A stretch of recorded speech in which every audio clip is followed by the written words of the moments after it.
Live from the city that never sleeps. 17 miles from Madison Square Garden, New York City. It's America at Night with Rich Valdez. America's favorite late night talk program featuring interesting guests from around the world and calls from across America. And now, here is your host, Rich Valdez.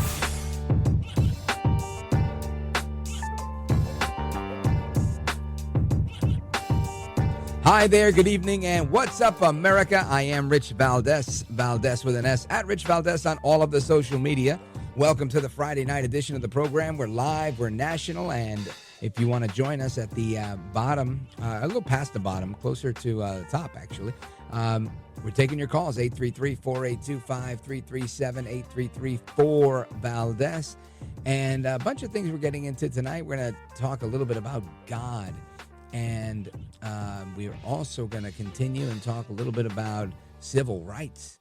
And then, of course, we're going to get into all of the legality of what's going on with the nominations, including the ones for national security positions and Matt Gaetz. And I want to get into a couple of things.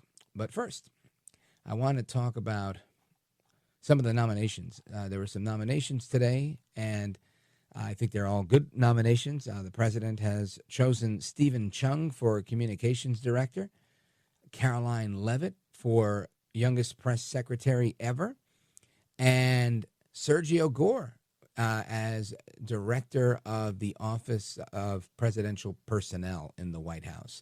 So congratulations to all of them. I think that's fantastic. He's assembling quite a team. Now, as we keep going, there's a lot more to discuss here. There's a lot of news today. Oh, Mike Tyson is fighting Jake Paul in Texas, Arlington, Texas, at the AT&T Arena there. And I really wanted to go to that, but I guess not bad enough because I'm not there, right? A friend of mine was like, hey, we should go. And I never got back to him, and he ended up getting a ticket for himself and his girlfriend, and he's there. So I might tap in to a phone call with him a little bit later and get the scoop on what's going on. And of course, maybe you guys could chime in and let me know who you think is going to win. Is it going to be the young guy, Jake Paul, or the OG Iron Mike Tyson? Anyway, we'll talk about that. Then we've got, let's see, John Thune, the incoming Senate Majority Leader, says that recess appointments are on the table. Well, man, they should be on the table. I think they should be a done deal, right? I mean, if that's the way you're going to be leading the Senate, Senator Thune, saying, it's on the table. How do you plan on helping your party, sir? You know, a majority leader, a minority leader, a conference chair, all of these people, these are party officials, right? They're representing their party. This was why I took a exception to Liz Cheney. Liz Cheney, in her role as Republican conference chair, was very critical of the party leader at the time, President Trump. And she wasn't doing what she had to do. You can have all the opinions you want as a congressperson, as an American citizen, etc. But if you are a party person, right, you are a Republican conference chair, then you need to look out for the Republicans, right? Punto y final. That's the bottom line there. I don't understand how, if you want to take exception to something, take exception somewhere else. Your job is that of a partisan. That's why you are the Republican conference chair, right? You are chairing the Republican conference. I mean, it's very simple. Now, thankfully, Elise Stefanik took over, and she did a good job.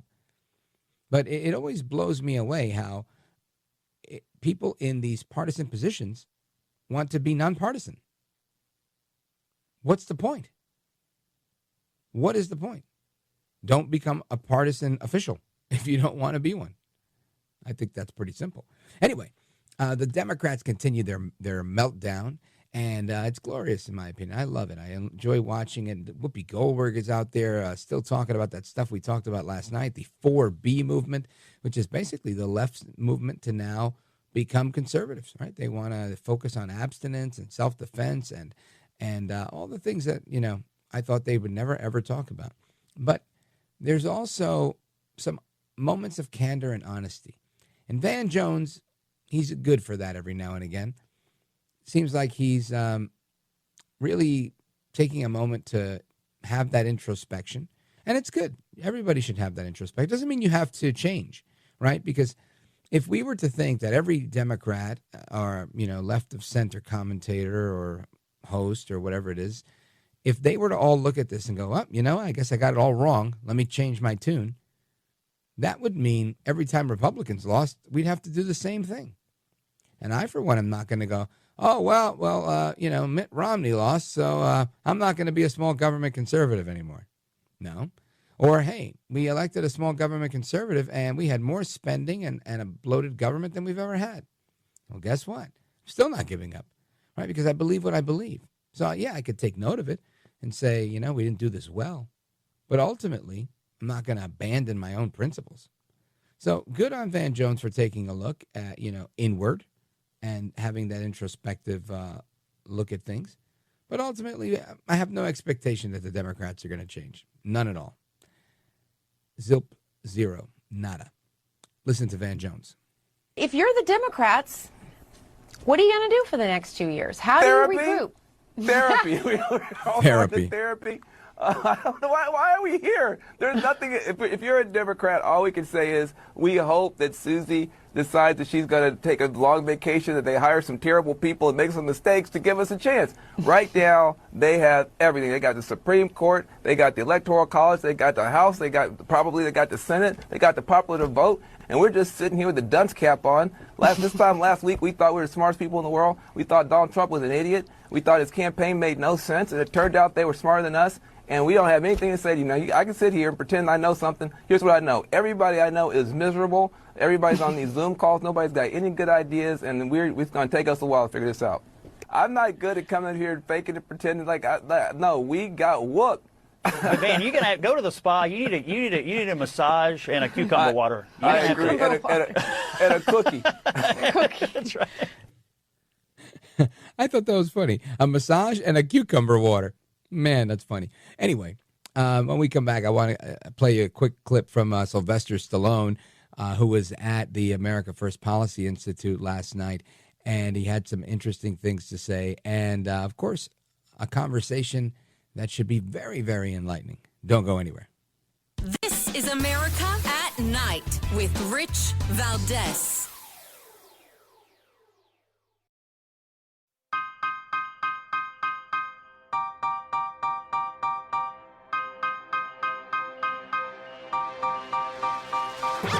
Well, thank you, Rich, and thank you for everything. I know you very well, and I listen, but I have a lot of people that listen, and they love your show, and I appreciate it very much. America at Night with Rich Valdez. When I did Rocky, if you remember, the first image was a picture of Jesus, and it says Resurrection AC Club. I found a church that had been converted to a boxing ring. So the image pans down from Jesus onto Rocky being hit. And at that moment, he was a chosen person, and that's how I began the journey. Something was going to happen. This man was going to go through a metamorphosis and change lives, just like President Trump.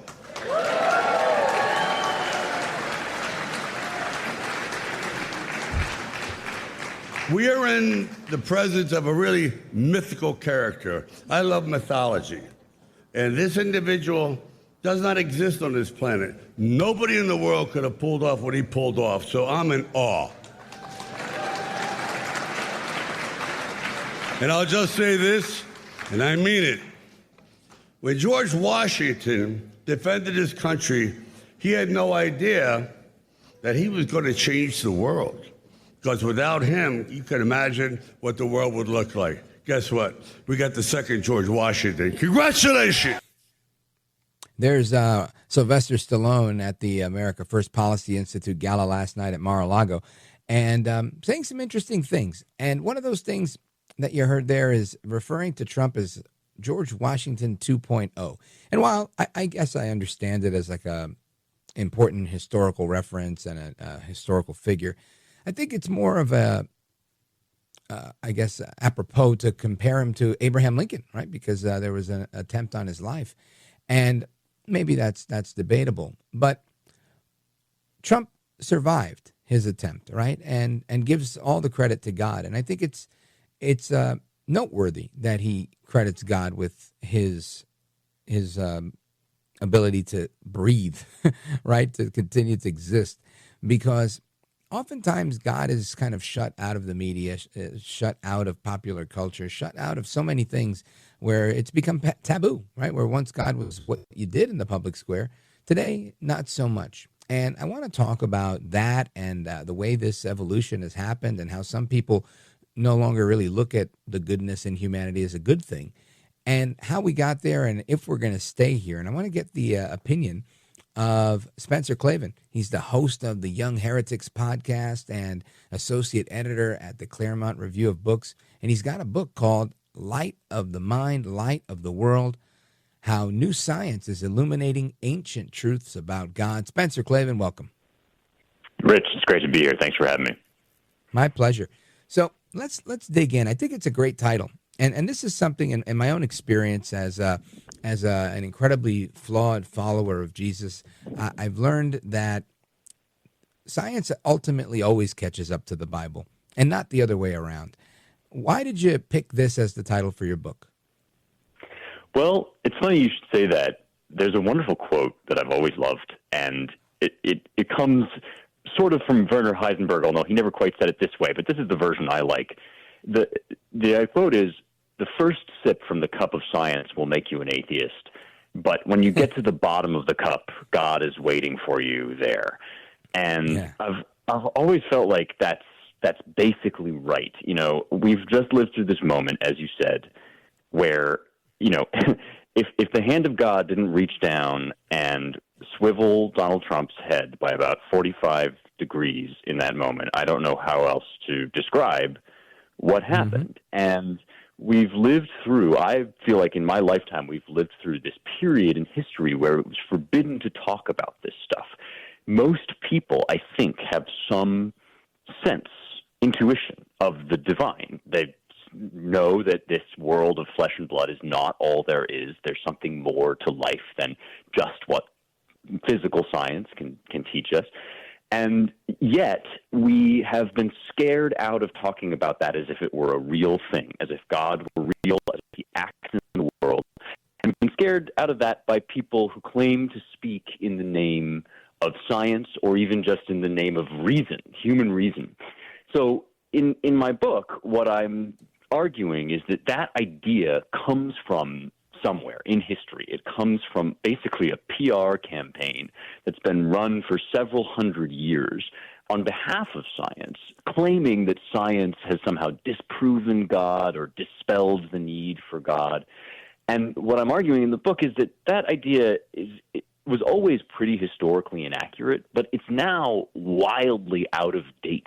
Science itself doesn't actually indicate a world that has no place for the human soul in it. It actually is speaking to us of ancient truths that are articulated, I think, beautifully in the book of Genesis.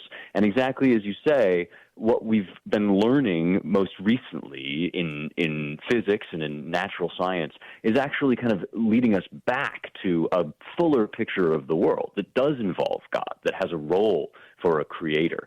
And I think that that's something the popular media has yet to catch up to, but that people are starting to feel, which is important and a good thing, because we're going to need God in the next several hundred years, I think, coming down the pike. God's still in style, and we still need him. Spencer Klavan, there's a crackpot I'm sure you've heard of named Yuval Noah Harari, right? He's a PhD out of Europe, and he's a real whack job, in my opinion, but I don't have the clip available. But a couple of years ago, he said something about how we won't need God soon because we're going to be able to create a better, smarter human by, putting new parts in you, in effect, saying that, we could have somewhat like an android type of society.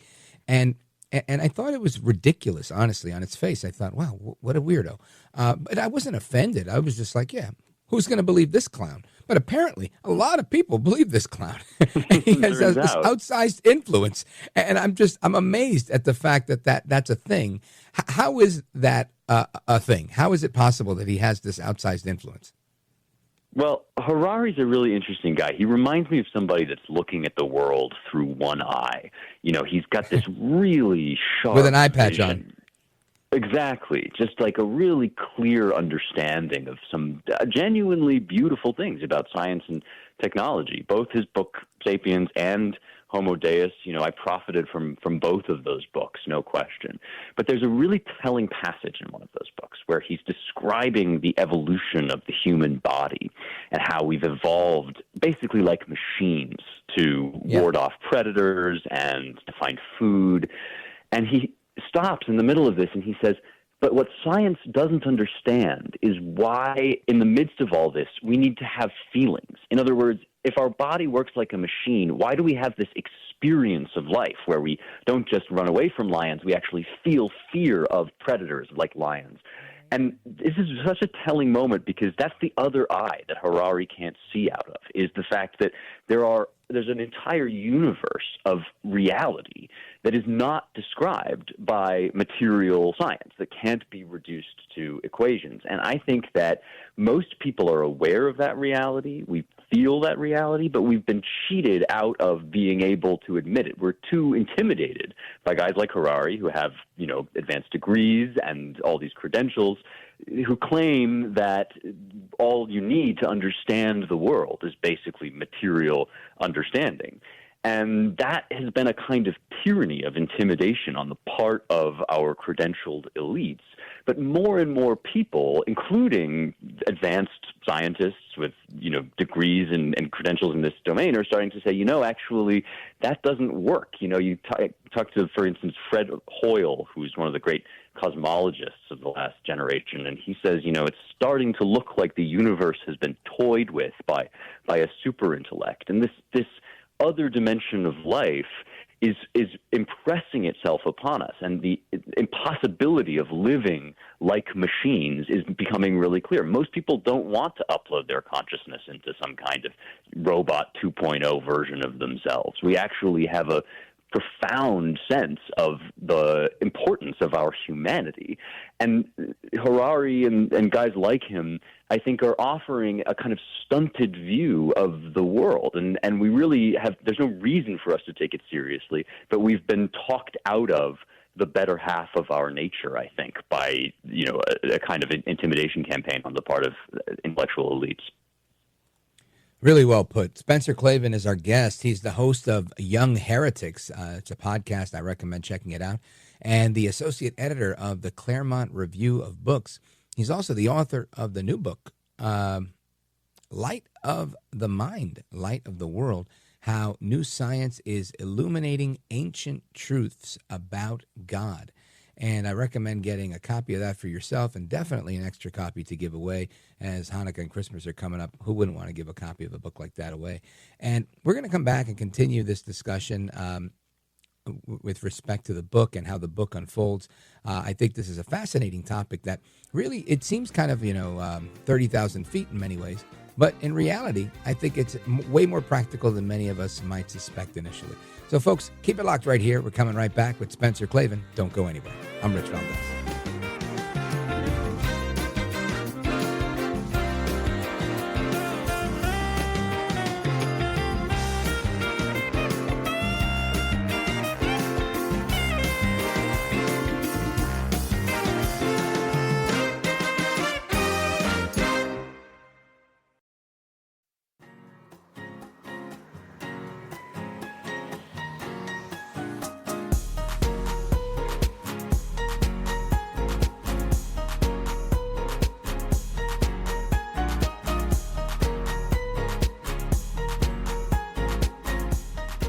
The best guests, the best opinions. This is America at Night with Rich Valdez.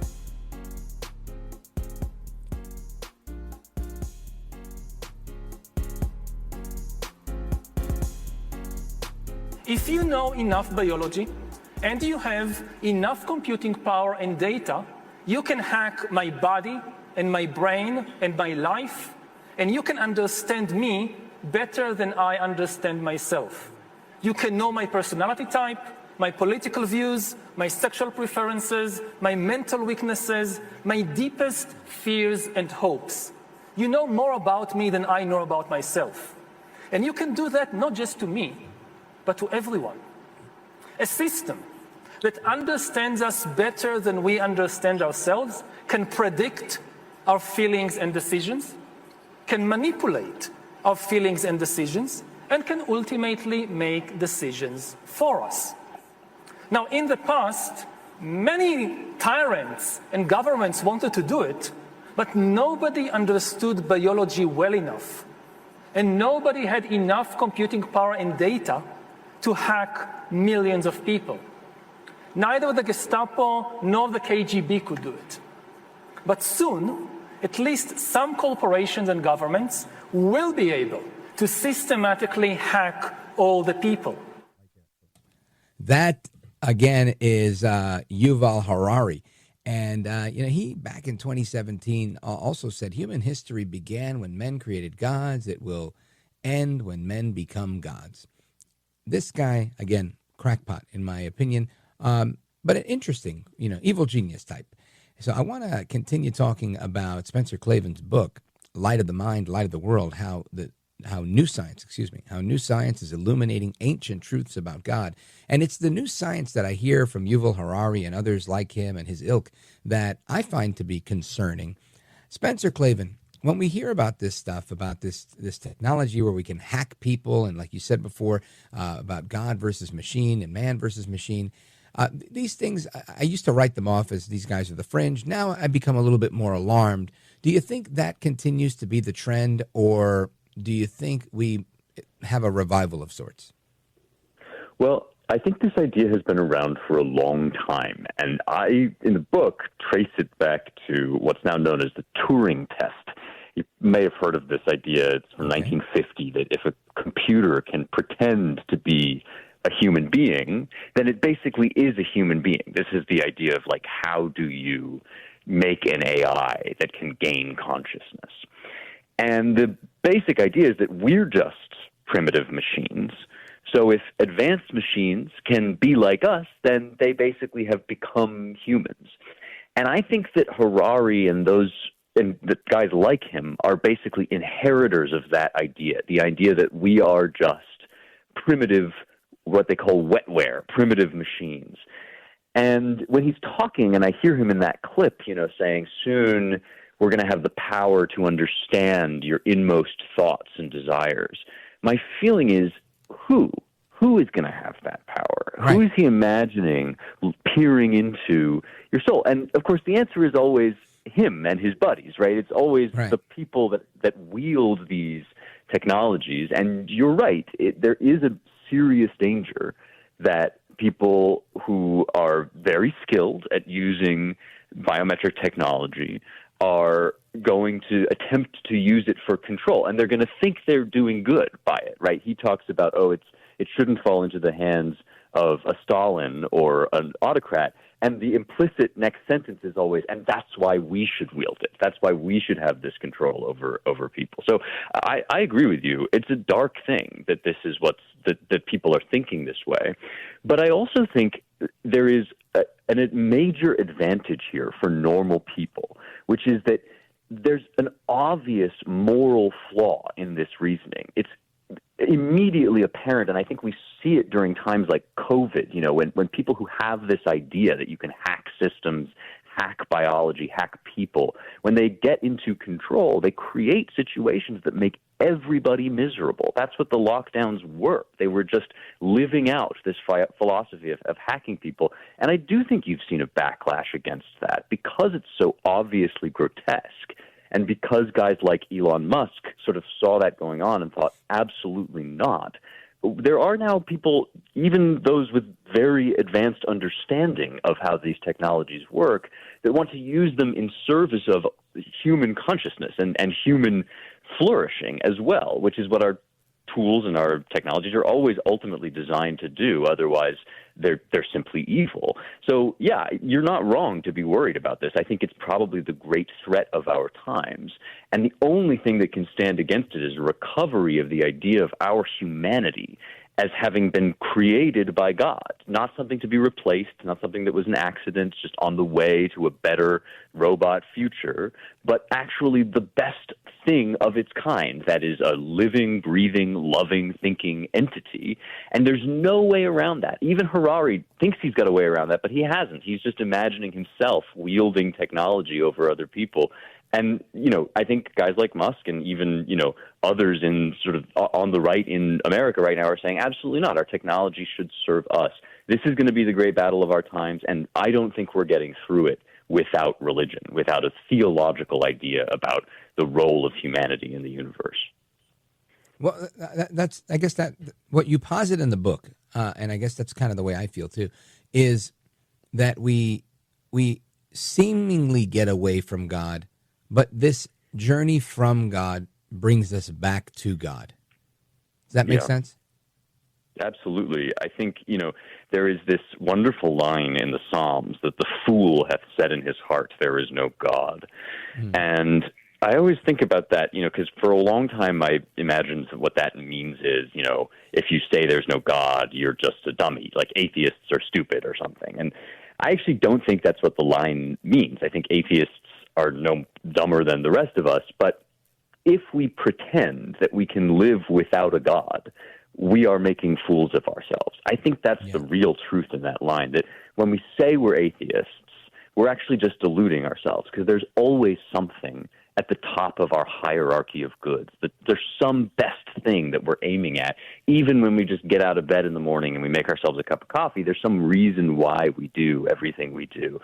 And you have started to see, and I think this is what you're referring to, and I talk about this in the book, that, this idea that we could get by on atheism, that we could just live a God-free life, turned out to be an illusion. We just ended up replacing the God of the Bible with other fake counterfeit gods, things like the science, or even just, energy and motion, and these things that we have used as our absolute powers. And the problem with counterfeit gods is they ultimately destroy you. They demand sacrifice. There's only one God who places humanity first in his list of priorities, and that's the God of the Bible. He's still actually the best applicant for the position.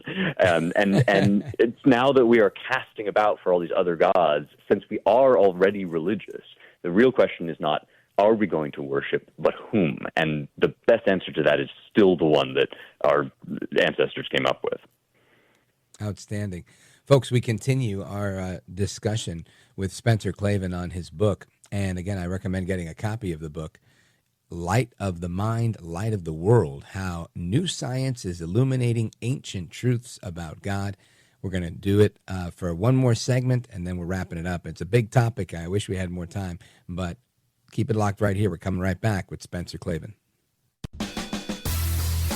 This is America at Night with Rich Valdez. Call now, 833-4-VALDEZ. That's 833-482-5337. 833-4-VALDEZ. That's Valdez with an S.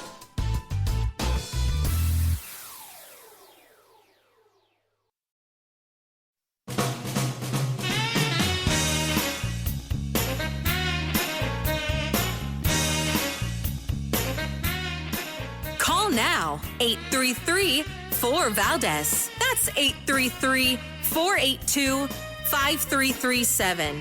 833-4-VALDEZ. That's Valdez with an S. All right, amigos, welcome back, familia. We continue our discussion on Spencer Klavan's book, Light of the Mind, Light of the World, How New Science is Illuminating Ancient Truths About God. Spencer Klavan, what does the path forward look like? Well, for a long time, I think people thought what we were going to do is just, we're just going to talk about. Oh, there you go. You cut out for a second. Sorry about that. Go ahead. Sorry about that. No, not to worry. I was just saying that, I think for a long time we've had this idea that we could just get by only on the world of flesh and blood, just material comforts, material success, material technology. And what has happened in science in the last 100 years, not in theology, I'm not talking about in the churches, but actually in in physics labs, is people have started to realize that you can't describe even the most basic components of the world as if they were only made out of just stuff, as if it were just matter. And what's really true is that we are always in a relationship between mind and matter, that the way we experience the world is essential. And what that means is that our humanity isn't a mistake. It's not some extra feature of the world that happened to get coughed up out of the primordial slime. It's an essential component of the world as we know it. And so I think that in probably our lifetimes, and certainly the next couple hundred years, we are going to see dramatic shifts forward in science and technology. I think we'll start to see space travel at a level we've never seen before. I think that these biotechnologies that Harari is talking about, some of them will come into existence. And our task, our challenge is going to be figuring out how to rule over our technology rather than be dominated by it. We're not here to serve our machines. We're here to humanize the universe. That's what God put us here to do as stewards of the earth, right? That we are here to name the animals, to subdue the world. And I think that as people, irregular people, are starting to wake back up to the need for a spiritual outlook, they're going to have to reconcile that with our role in the 21st century as, leaders of the world and perhaps of even beyond the world.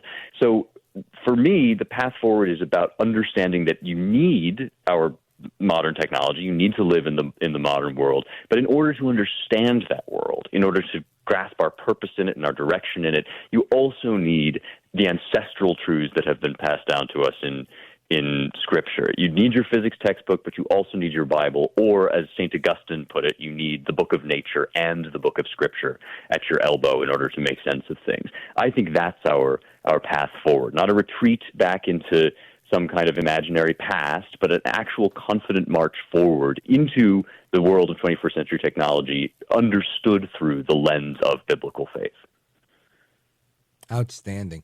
Folks, the book, I recommend getting a couple of copies, one for yourself, one to give away. It's called Light of the Mind, Light of the World, How New Science is Illuminating Ancient Truths About God. Spencer Klavan, let everybody know, A, how they can tap into your podcast, and B, where you recommend they get a copy of the book.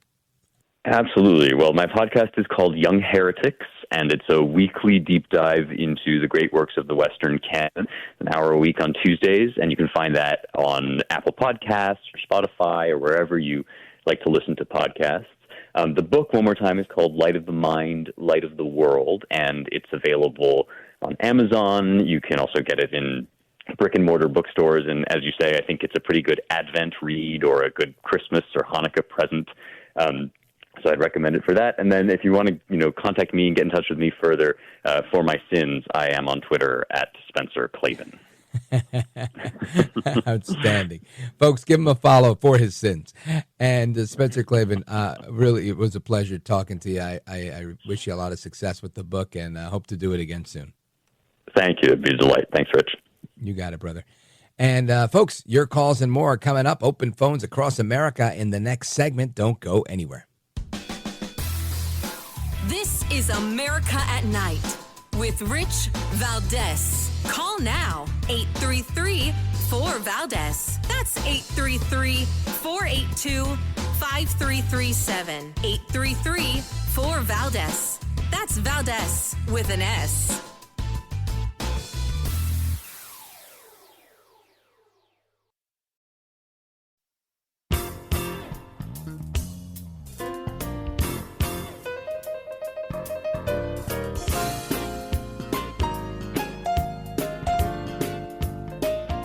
No hair, no care, and live on the air, it's Rich Valdez. All right, amigos, welcome back. Open phones across America, checking in with folks all across the country. You've got calls from Idaho, Arkansas, Montana, and there was somebody else on hold I wanted to go to, and now they're gone. Let's go to John, Cherokee Village, Arkansas, KBEU. John, go for it. Hey, Rich, how you doing? God made everything. God made nuclear power. God made tools. God made everything that we have. So the question is, should we touch every technology we want to? Because look at Japan. They put a nuclear reactor on a fault line. Now, that's not too smart. But we put some of our reactors on fault lines. We're not too smart either, whoever takes care of this. So technology can be great. And I believe what Spencer said. So what do you think about that? Yeah, I think you're right. That's ultimately how it goes. And I liked what he said, too, that ultimately there's going to be lots of advancements. And, it's funny, before I even thought about talking to him about this, I was thinking about this in a very minuscule way the other day. And I was thinking about just like blood clotting drugs and different types of medical technology that I'm sure when they came out, when they did, they were revolutionary. I'm sure there was a time when we were like, sorry, they're bleeding and we can't do anything. It won't clot and that's it. And then we came up with the idea of blood clotting drugs and people were able to clot faster and voila. And I'm sure at the time somebody was probably arguing against it, saying, you're playing God, that you're going against God's will. And today we look at it and it's very normal. Just like many other therapeutics, I think that, we use normally today that we don't think are radical or outrageous, the way we might look at cloning body parts, right? And I'm not necessarily for it. I think I've had reservations against those things for a long time. But ultimately, I think you're right. God creates the science like everything else he's created. And we would probably be remiss to not consider things from that perspective. John, thanks for the call, brother. KBEU. Let's continue. I want to go to Robert, Charleston, South Carolina, WTMA, very quickly. Yes, I just wanted to say that the human mind is very complex. And the machine, if you think a machine is complex, call up one of them on the phone. There are lots of them that'll talk to you. They can't understand the simplest things. As soon as you get off the channel that they were developed to understand, they have no idea of what's going on. The human mind is so complex. We have each individual cell, which is very, very tiny, is connected to other cells around it, and they communicate with each other in all directions. And it's unimaginably complex. And we, with this complexity, can't even understand each other and what's going on. Right. How is a machine? I mean, we are so far away from this; it isn't funny. Yeah, I'm with you. I agree. We are very complex, and to assume otherwise is probably silly. And you're right. These machines only know what we teach them to know. And the more we teach them, the more they know. But ultimately, we have to be the teacher and be in control. And I think that's what Spencer Klavan was alluding to in his book as well. Shout out to WTMA. And let's go to Lance in Kalispell, Montana. Go right ahead. KOFI. Hey, thank you, Rich. Hey. Yes, sir. I hate to say the quiet part out loud, but a Kennedy being nominated to an office of prominence, I would like to ask President Mr. Biden, given he's been an established colleague of his over both of their careers in government, and as an established third-party candidate in the election, is there going to be additional protection offered to this man? I mean, well, do you think he's in danger? Is that what you're saying? You think Kennedy's in danger? I'm not following. We have about 15 seconds here. Do you think Kennedy is in danger, or Kennedy is a danger? In danger, sir. Okay. Yeah, I don't know. I guess we could try to find out what type of security the cabinet members get. But it seems like Biden was really, really content with the election of Trump if you saw the look on his face when he visited the White House. Lance in KOFI land, thank you for your call, brother. Folks, we're coming right back. It's Rich Valdez. More to come straight ahead. Don't go anywhere.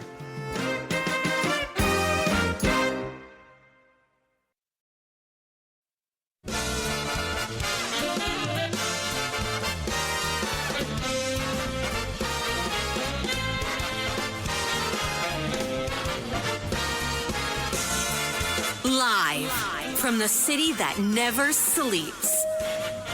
17 miles from Madison Square Garden, New York City. It's America at Night with Rich Valdez, America's favorite late night talk program, featuring interesting guests from around the world and calls from across America. And now, here is your host, Rich Valdez.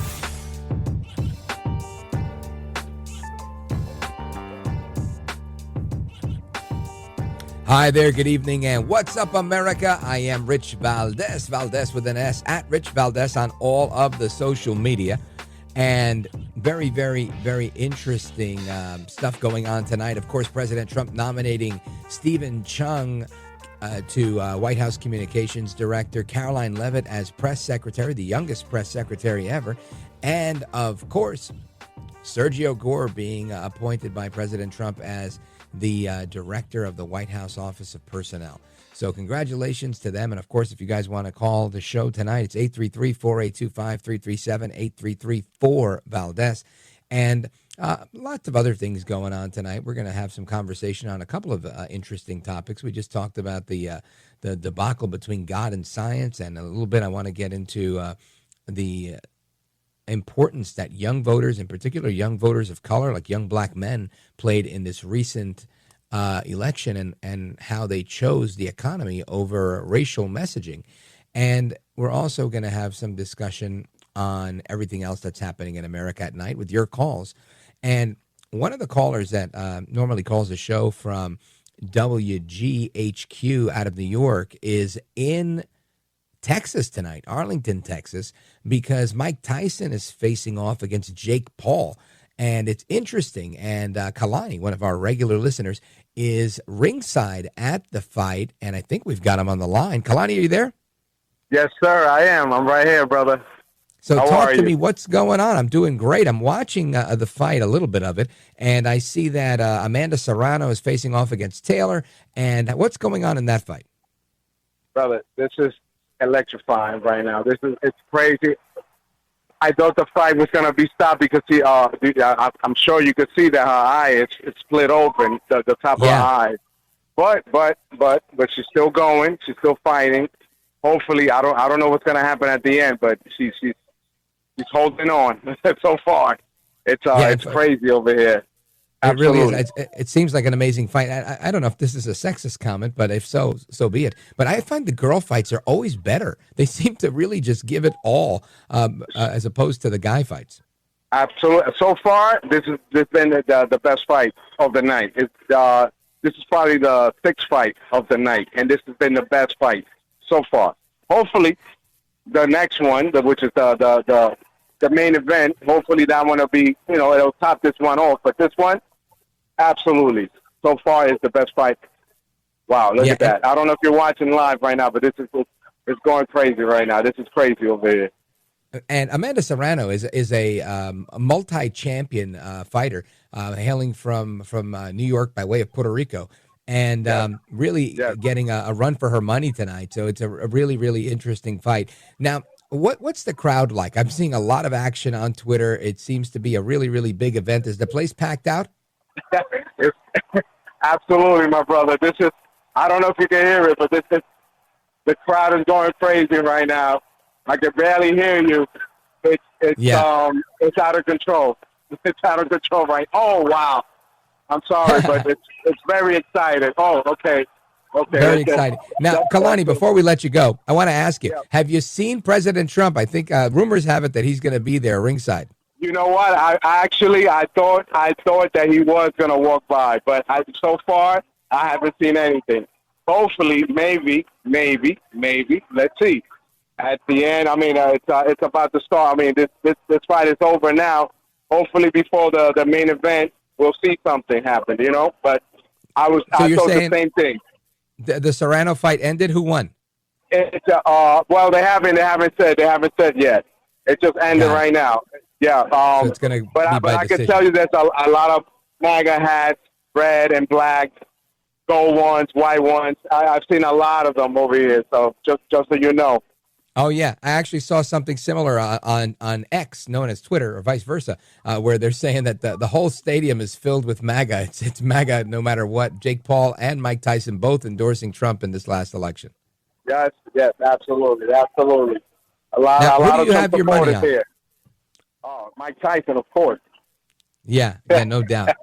Yeah. New York in the building. I'm with New you, York and, in I, the and I- building, I baby. wanted to be there Brooklyn. with you. I'm so jelly. I know. The next one, next one you'll be here, my brother. Absolutely. All right, Kalani, thanks, brother, for giving us an update from Arlington, Texas, at the AT&T Arena. I really appreciate it.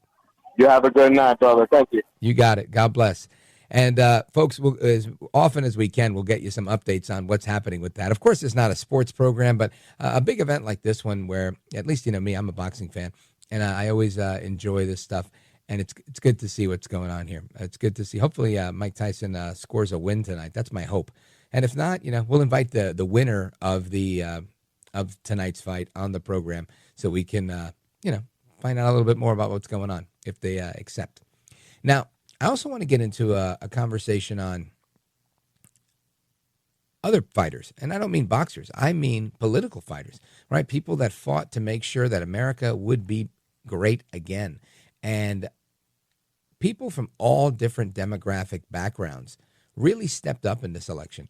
There was a lot of Hispanic men, Hispanic women, black men, all people, right? People from every demographic except college-educated white women that showed an increase for Donald Trump in this election. So I want to get some additional analysis from that, from our next guest, because he knows this stuff from a perspective that's very, very unique.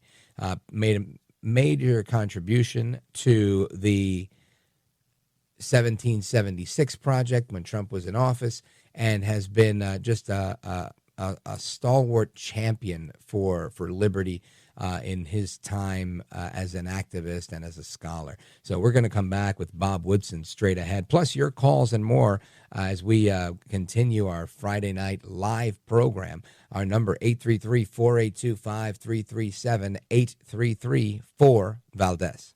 This is America at Night with Rich Valdez.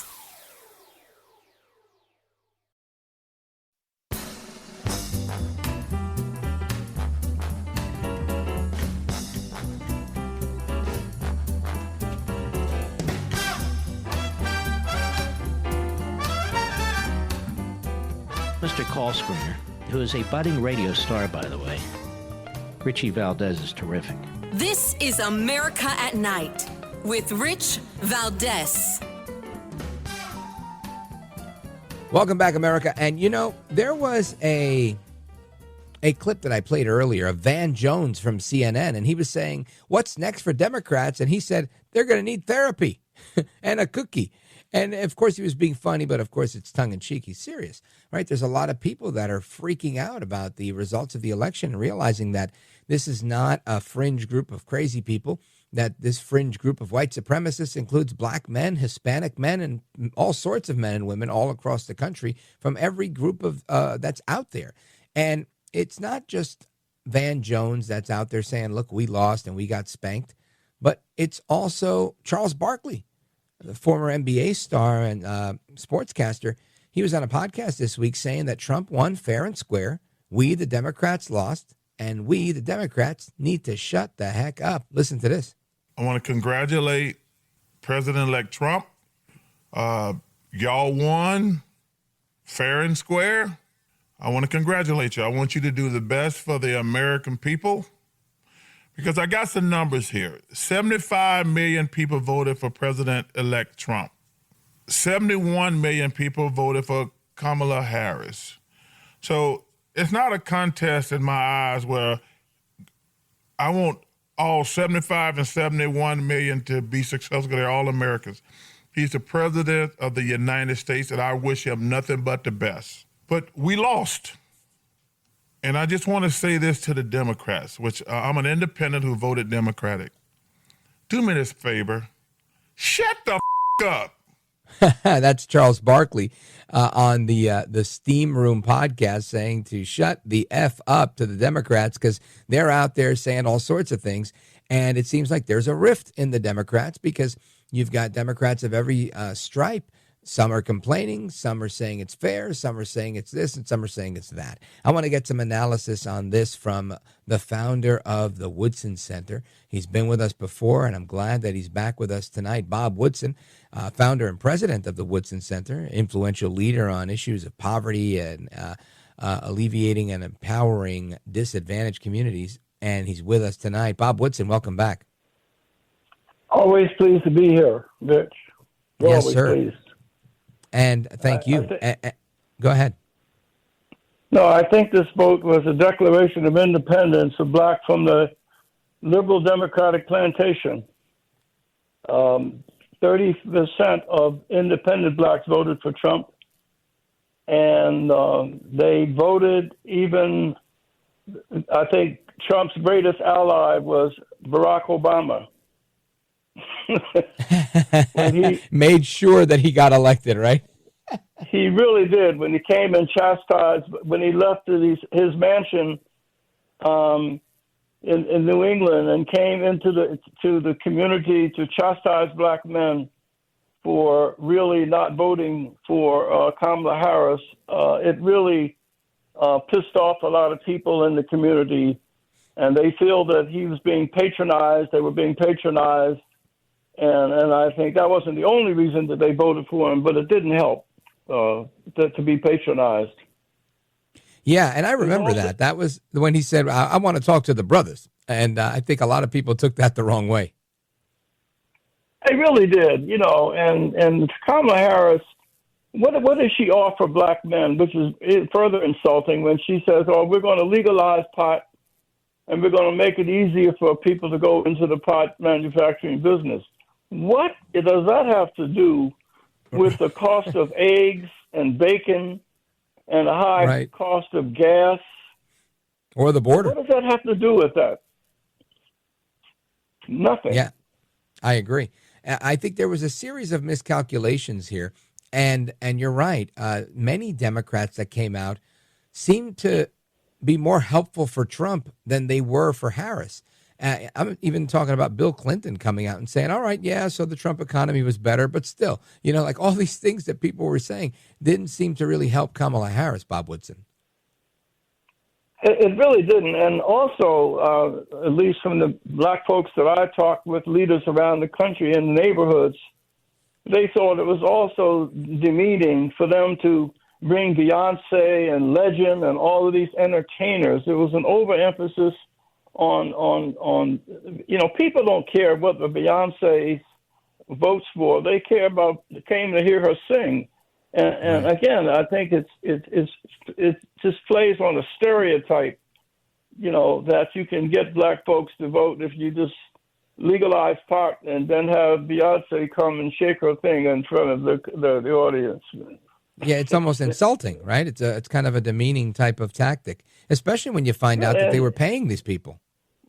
Right, paying a lot of money.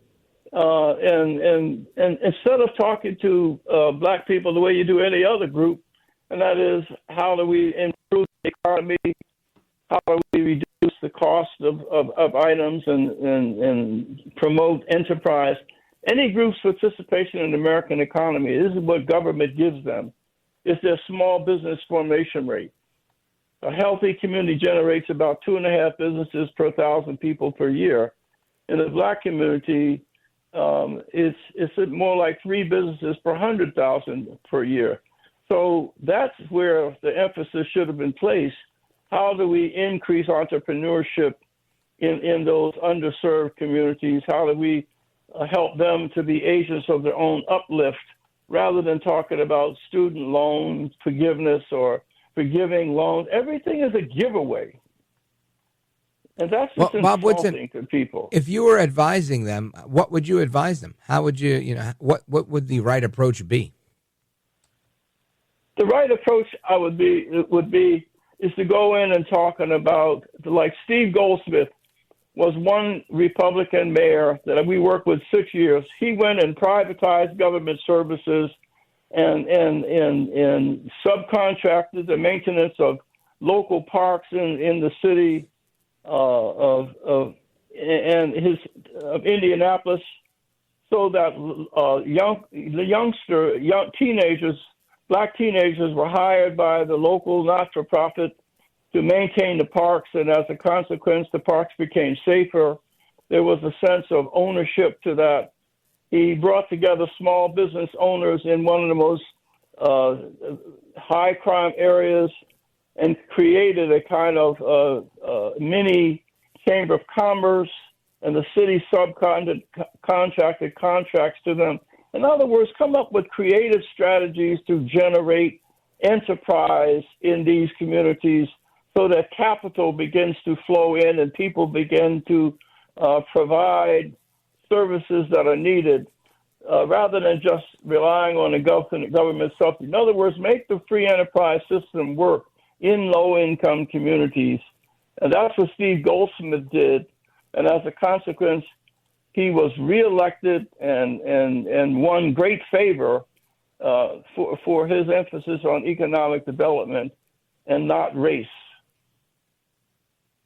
Do you think that this historic vote with African Americans and Hispanics is just backlash, or do you think it's like a permanent thing? Marking a new direction for minorities, saying, you know what, I'm really not a part of the Democrat Party like they used to think we were. I really do think it's a bellwether event, and the black community is maturing. My desire for them is that they become swing voters, and that's what the black community is slowly evolving to be, a swing voter. And they don't care what Trump's attitude is on race. They're not voting race anymore. They're voting their economic interests. They're voting like any other American.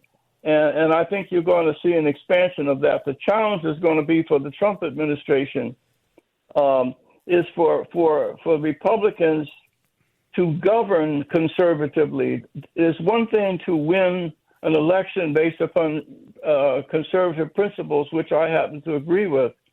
But the other challenge is, can you govern conservatively and put initiatives in place that delivers for those groups so that they can begin to see the fruit of their vote.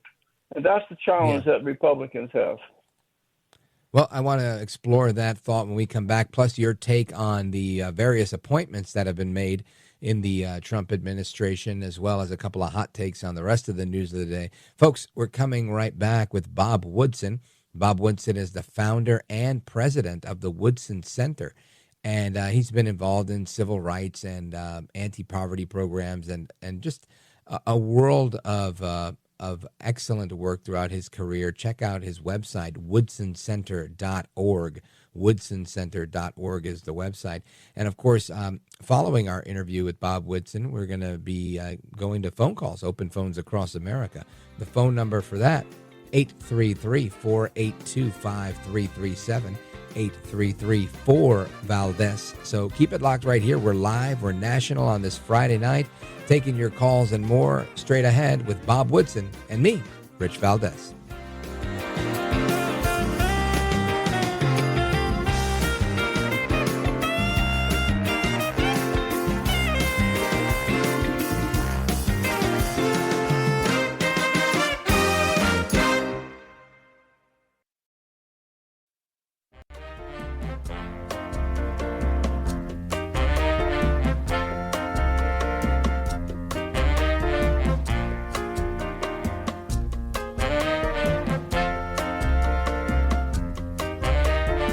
Call now, 833-4-VALDEZ. That's 833-482-5337. 833-4-VALDEZ.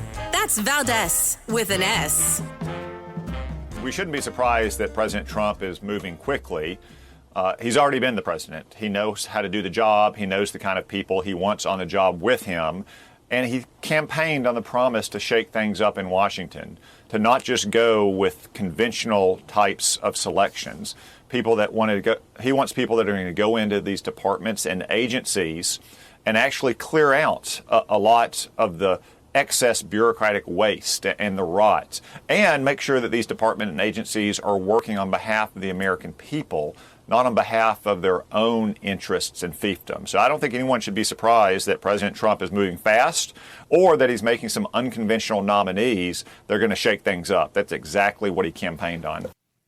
That's Senator Tom Cotton on the Fox News Channel, also predicting that a prompt confirmation process for Trump appointees would likely take place, and he's willing to help move their confirmation hearings to the floor. I want to get some reaction to the confirmation process and the appointments that President Trump has been cranking out all week, and there's quite a number of them, from our guest, Bob Woodson. Bob Woodson's the founder and president of the Woodson Center. He's a brilliant man who's been doing a lot of wonderful work and did a lot of work on the 1776 commission, that initiative that President Trump had before he had left office. And I want to circle back with Bob Woodson on these appointments. Sir, welcome back, and your thoughts on some of President Trump's appointments. Who's been your favorite thus far? I don't know the details on some of them, but I do agree with the senator that what is needed are people from outside who are coming in. I'm particularly impressed with a special new department that would look at ways to reducing government waste and regulations. I think that's sorely needed. I'm not so sure about his pick for the Attorney General. I don't think part of being outside doesn't mean you've got to choose between a person of competence and character. I think both are important, to have people of good character. And the very fact that so much time and attention is being given to Matt Gaetz's nomination, and with many of Republican senators being put into situations where they may have to vote against him, I just don't think that the president needs this kind of issue confronting him. So I just have a big question about that. Now, do you see it as a detriment because it's kind of a black eye to the process, or because he would have to expend political capital this early on to smooth out some of the wrinkles? I think you want to just it's both. You just don't need this kind of this much time and attention, and I think something that once I predict that he's going to withdraw, because I just think there's just too much baggage there. But who needs the time and attention concentrating on defending this one person? I just think that energy can be devoted to other things. Yeah, I get where you're coming from. And I think some would argue, I guess, from a different perspective, saying that was the same opinion that DeSantis had of Trump early on in the primary, saying he comes with too much baggage. They're saying he's an insurrectionist. We're going to spend all our energy defending Trump. But look at the outcome we have. Yeah, I know, but I think you can overplay that too. I think what they were trying to do to Donald Trump was obvious. Even Bragg in New York didn't really want to bring those charges. Right. He didn't believe that they were worthy of, but he was pressured to do so. But I think on Matt Gaetz's situation, it's a little different, and that is something that is very close to people. You're talking about being a family orientation. I mean, I just don't think that we need to be discussing this right now. Yeah, I get you're not alone in that. A lot of people are of the same opinion as you, as well as there are others that are saying, they're doubling down and saying, Trump should pick whoever he wants to pick. But other interesting or even controversial nominations that I'm getting interesting and mixed reactions to are like Bobby Kennedy, RFK Jr., who coming in as Health and Human Services Secretary. I think it's a good fitting role for the guy, and I don't agree with him on everything, but I do like him. I like him a lot. Despite my disagreements with a lot of his political positions, I've always thought he was very effective at what he did. And what are your thoughts on RFK? No, I agree. head? Again, I don't know his record that much, but I think I'm a disruptor. I believe that we really need to come in and disrupt things. if you go into low-income communities that we serve, it's very difficult to determine which political party is in power. And I think, so therefore, you really need someone coming in to shake things up at the top. And I think that people did vote for outsider and people did vote for change. And I think Kennedy will produce that kind of change. I think that's worth the risk because but Kennedy is obviously competent to carry that out. I'm not so sure with Getz is he has that experience. He's as grounded in what he would be doing as Kennedy is. And what about the national security front? Tulsi Gabbard and others like Mike Huckabee that he's selected as ambassador to Israel. I think Mike Huckabee is excellent. I don't know that much about Tulsi Gabbard, but I do know that Mike Huckabee, I think, would be a fine representative. I think you need someone who is grounded in not only in knowing how to manage as a former governor, but I think someone who is rooted in faith is important in that position. And Bob Woodson, let everybody know how they can find out more about the work that you're doing at the Woodson Center and how they follow you if they want to hear some of your hot takes on the issues. Yeah, we can. It's the WoodsonCenter.org. 1776 Unites.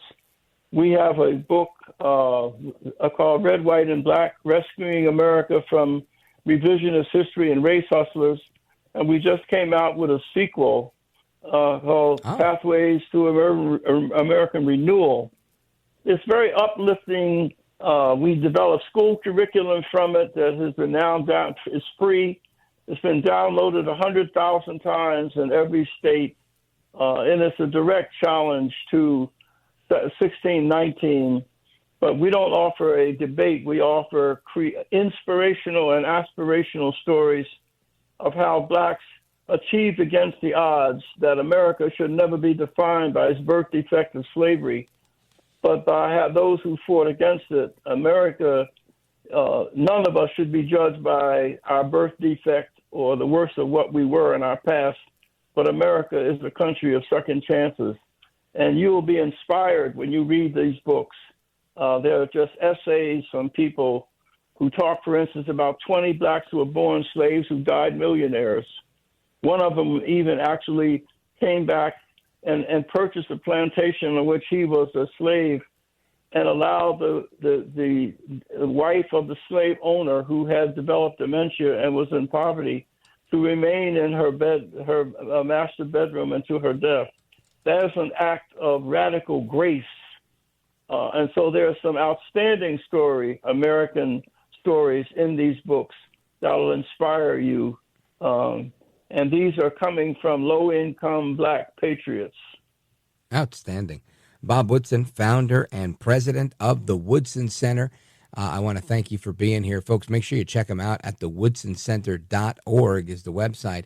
And Bob Woodson, I hope to have you back soon. I really appreciate your insight, sir.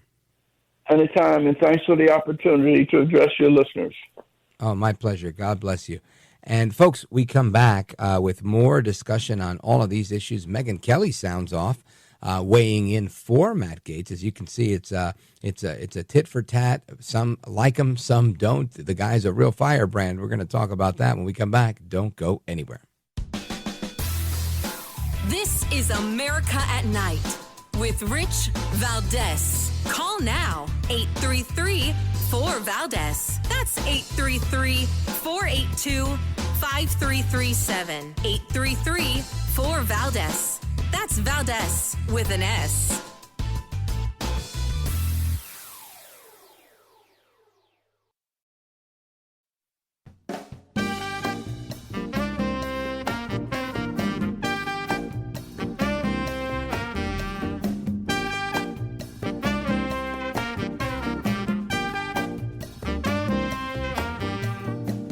Well, Mr. Valdez, you have one of the greatest shows that radio's ever had. America at Night with Rich Valdez. Call now, 833-4VALDEZ. That's 833-482-5337.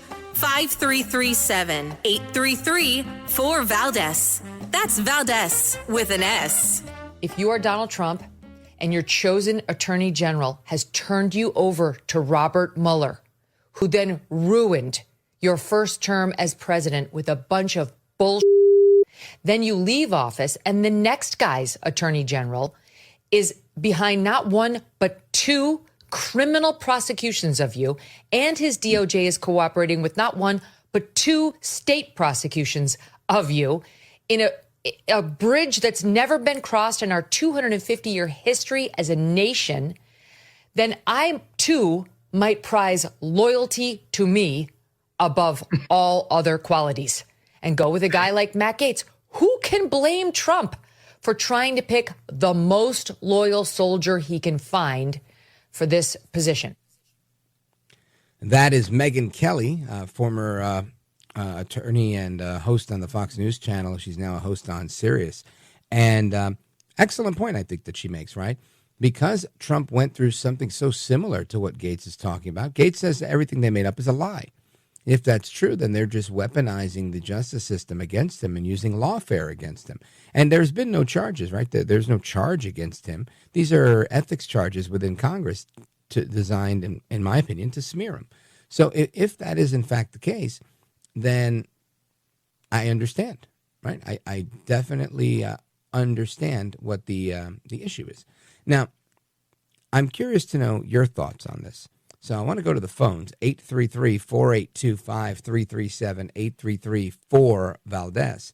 And let's go to Walter, St. Augustine, Florida, WFOI. Walter, what's on your mind tonight, sir? Hi, Rich. Well, thanks for the Tyson updates, first of all. Actually, I'm on a different subject, something you spoke about earlier about God in today's times. Yeah. Okay. Yeah. Okay, good. Jesus' own words in Matthew 24:12. Because lawlessness will be increased, the love of the greater number of people will grow cold. Verse 13, but the one who endures to the end will be saved. And verse 25, look, I have forewarned you. So, Rich, we know it's going to get crazier, but like you mentioned on previous shows, you look for God's love and Holy Spirit. Paul added that we should be sure of the more important things, and staying close to God is essentially important. So, Rich, I know you, Armando, will do that. Your program proves that. Oh, thank you, brother. I appreciate that. Now, you're in Florida. What do you think about Gaetz?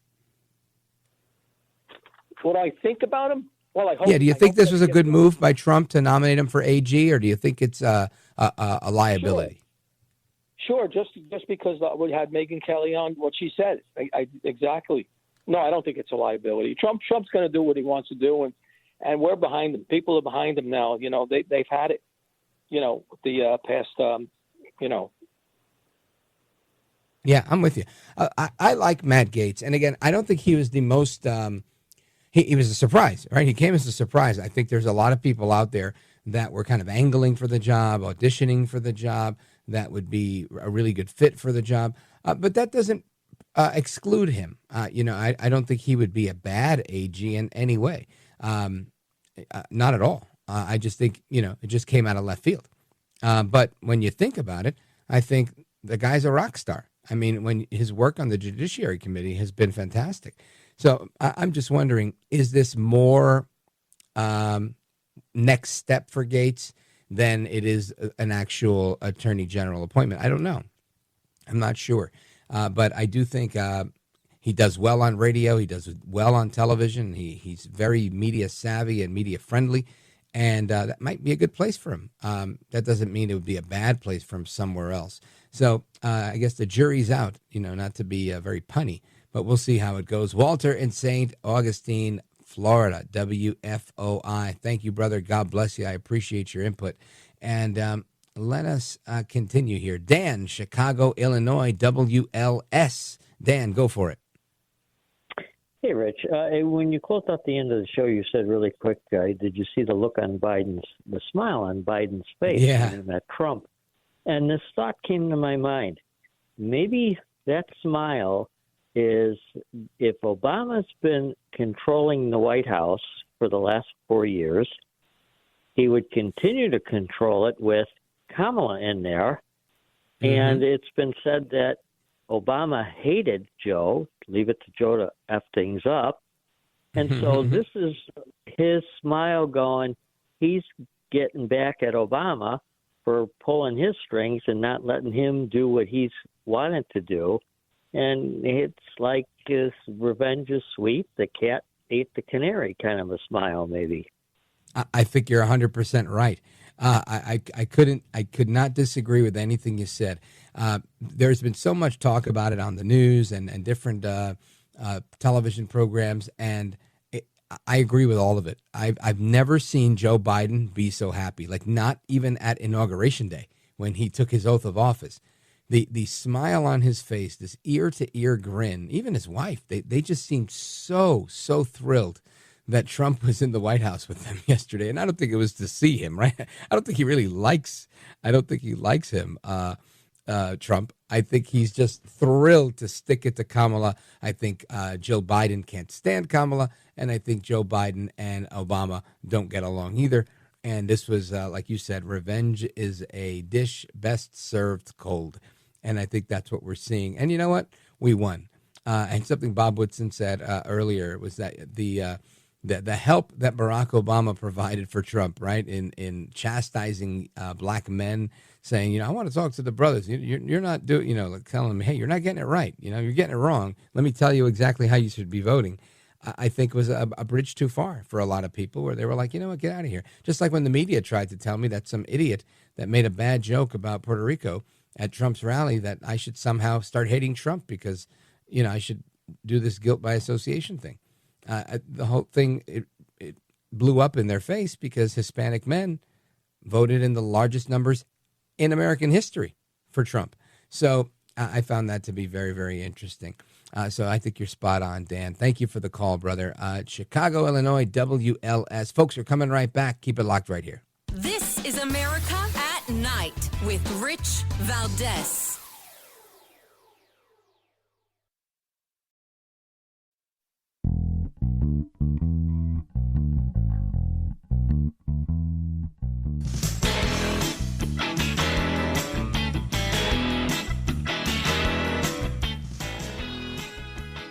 All right, amigos, welcome back. And I want to continue with our conversation with you, all the American people. Open phones across America, 833-4-VALDEZ. Let's go to John, Cherokee Village, Arkansas, KBEU. Go for it. Hey, Rich, first I'd like to tell Donald Trump that he's in my prayers, and so is his cabinet. And the thing on religion is I don't know what ethnicity I am. I was adopted by a Caucasian family out of a terrible drug-ridden neighborhood. And I sort of love all religions. I went to the King Tut exhibit in California in 1979 and just loved seeing all the artifacts, loved seeing their culture. Buddhist monks, it doesn't matter who it is. I love all religions, and I'm very interested in all religions. So you asked about ethnicity. Like I said, I'm going to do a DNA on myself and find out what I am. But like I said, I love all people.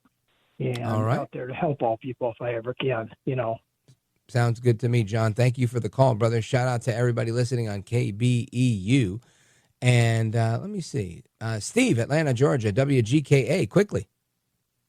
Oh, my God. Thank you for taking my call. You bet. Steve, hang on. We're out of time. Stay right there. I'll come right back to you. Folks, we're coming right back. It's open phones across America, 833-482-5337,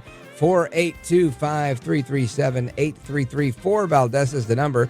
We're going to hang out some calls at the top of the next hour, as well as some discussion on Matt Gaetz, RFK Jr., and so much more. Don't go anywhere. I'm Rich Valdez.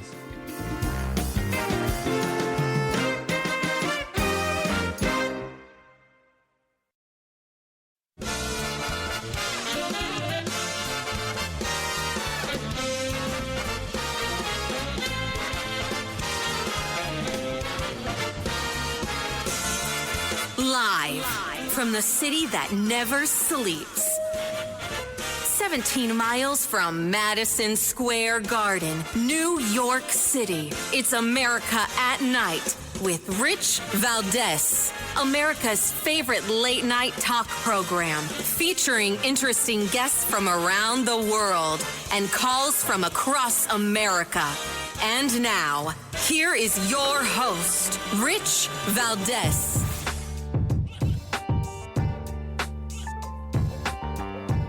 Hi there, good evening, and what's up, America? I am Rich Valdez, Valdez with an S, at Rich Valdez on all of the social media. Welcome to the program. It's Friday night. We're live. We're national. 833-482-5337, 833-4-Valdez. And a lot going on tonight. We're talking about Matt Gaetz. Is he a liability to President Trump or not? I think he's the right guy for the job, but I want to get your thoughts and opinions on that, as well as what are your thoughts about Mike Tyson getting back into the ring with Logan Paul? Jake Paul, his brother.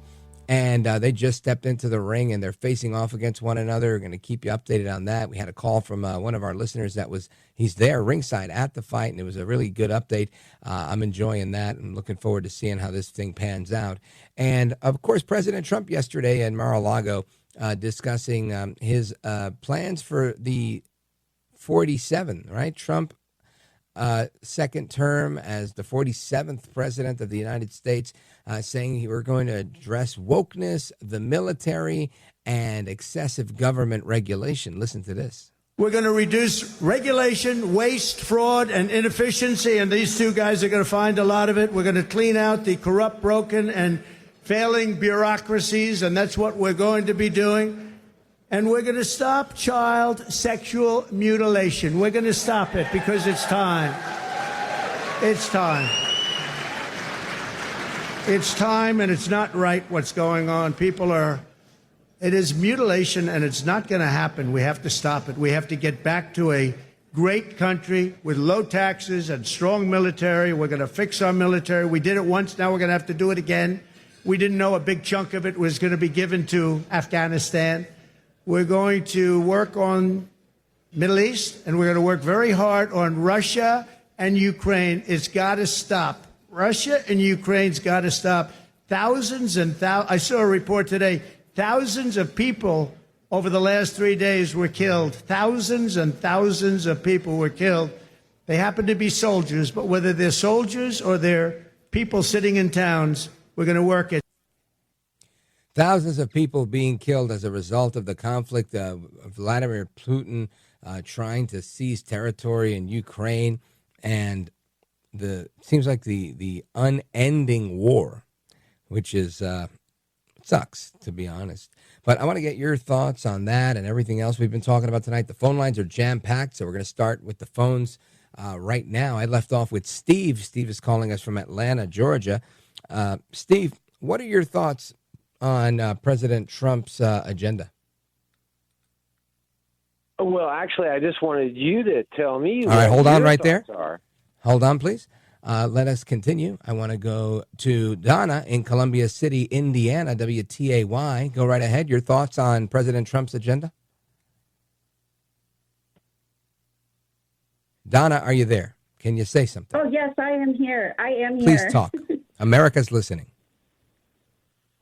So what I feel President Trump's agenda is exactly what we all have been waiting for.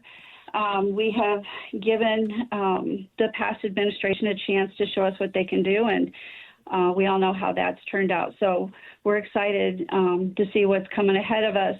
However, I did write a poem. That's how I express my feelings, and I feel that we're in a world where media often shapes the narrative. So my poem, which is called We the People, offers something I feel no other station has heard. Let me hear it. Do you have it available? Yes, I do. You want me to just read it? Yes. Okay, here we go. It's We the People, a message to our government. We the people are this land not built by few, but by every hand. Until we stand divided, we fall. A country for one, a country for all. We hold these truths as written clear, that all are equal, each life held dear. We are endowed by our Creator's hand with rights that lift and help us stand. Life and liberty, these gifts unbound, the pursuit of happiness where dreams are found.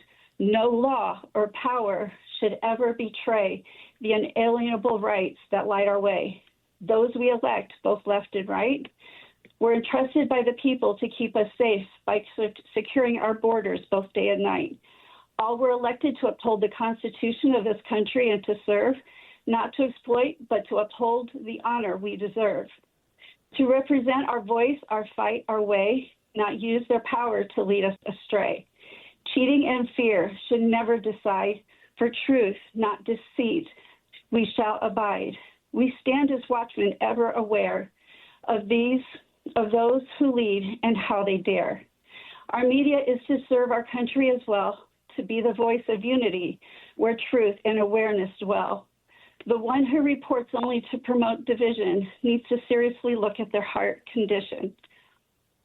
Power then fades and I riches thought you were decay. done. Go ahead. I'm almost done. Power then fades and riches decay when wisdom and justice are cast away. Nations and kingdoms can rise, and yes, they can fall. Without vision, purpose, and accountability, it's a detriment to us all.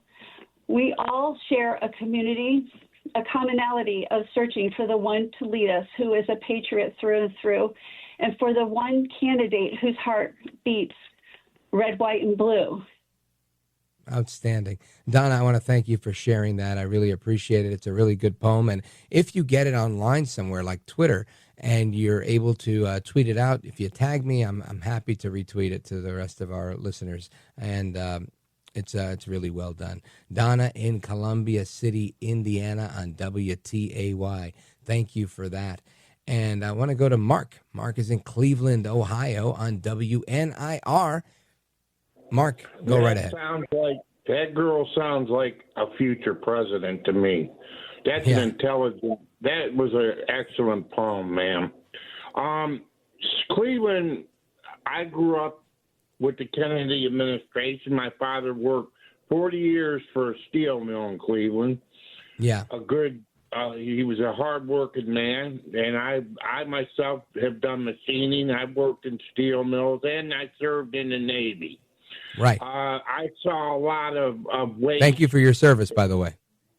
Yeah, well, the problem is the Pentagon, the admirals.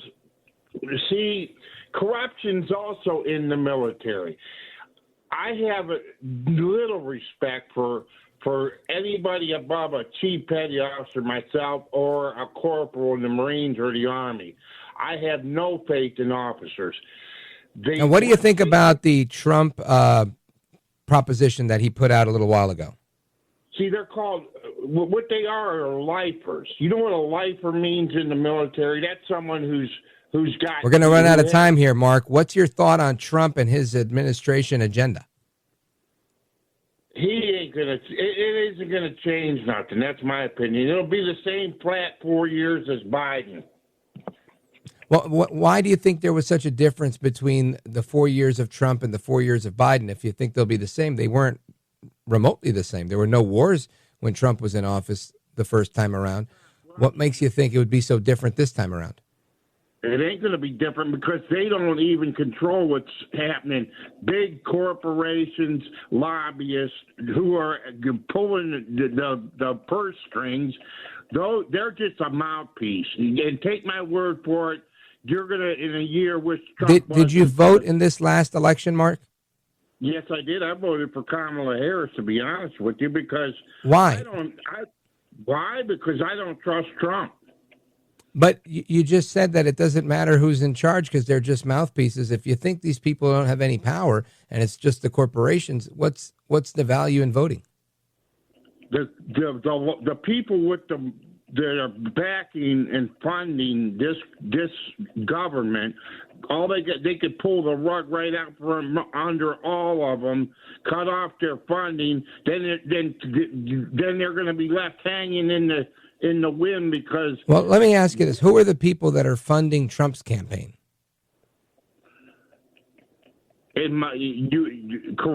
Corruption and. Who are they? They sold their companies to China. Mark, who are these people? Who are they? They are bad people. Who are they? They're all in. The answer is you don't know. You don't know who they are because you don't know what you're talking about. You're just making stuff up without really having any evidence to back it up. To make the claim that there's not going to be a difference, I think there's already a difference. We've already seen the markets rally. We've already seen Putin say we have to take it seriously that Trump says he wants to end this war. We've seen Hamas say we have to look at a serious solution to ending this war. These were things that weren't being said 3 weeks ago. So to suggest that it's otherwise is really, it's just not factually accurate, Mark. But thanks for the call. I appreciate it, brother. God bless you and everybody on WNIR. Folks, we pause right here. We come right back. Don't go anywhere. This is America at Night with Rich Valdez.